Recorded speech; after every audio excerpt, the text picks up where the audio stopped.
Could the Galaxy Z Flip 7 be skipping the Exynos 2500? And if so, is that actually a good thing? For months, rumors suggested that Samsung was planning to use its in-house Exynos 2500 processor in the upcoming Galaxy Z Flip 7. But if you've been following Samsung's chipset struggles, you probably know that things haven't been going smoothly. The company originally wanted to use the Exynos 2500 in the Galaxy S25 and S25 Plus, but low production yields forced them to scrap that idea. Instead, Samsung had to rely on Qualcomm's Snapdragon 8 Elite for the entire Galaxy S25 lineup. Now, a similar issue seems to be happening with the Galaxy Z Flip 7. Some reports claim that Samsung would finally get to use the Exynos 2500 in its foldable, but new information suggests otherwise. Production problems haven't improved enough, meaning Samsung may once again have to stick with Qualcomm's Snapdragon 8 Elite. But why is this happening? Samsung has already started mass-producing the Exynos 2500, with wafer tests expected to begin in March. However, the biggest issue remains production yield. Reports indicate that less than 50% of the chips produced are actually usable. That means Samsung is only able to manufacture around 5,000 Exynos 2500 chips per month. For a device like the Galaxy Z Flip 7, which sells in the millions, this number is far too low to meet demand. So what are Samsung's options? There are only two possibilities. Either production improves drastically before the Galaxy Z Flip 7 launches in July or August 2025, or Samsung once again chooses Qualcomm.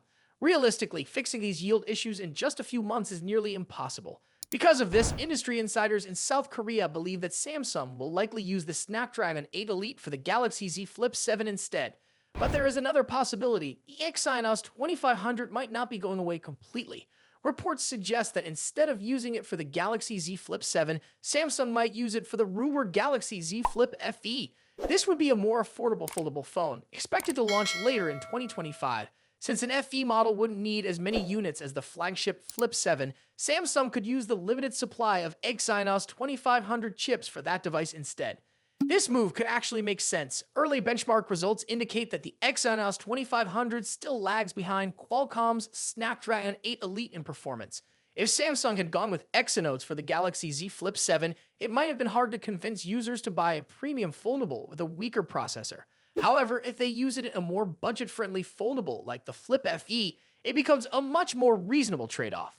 For those waiting to upgrade to the Galaxy Z Flip 7, this might actually be good news. If Samsung sticks with the Snapdragon 8 Elite, users will get top-tier performance, better power efficiency, and improved battery life. Qualcomm's latest chipset has been delivering strong results, and keeping it in the Flip 7 ensures a smooth, premium experience.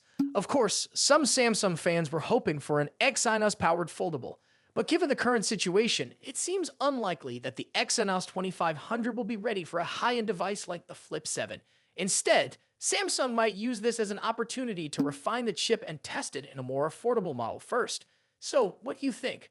Are you relieved that the Galaxy Z Flip 7 will likely stick with Qualcomm? Or were you looking forward to an Exynos-powered foldable? Let me know in the comments, and if you found this video helpful, don't forget to like and subscribe for more updates on the latest tech.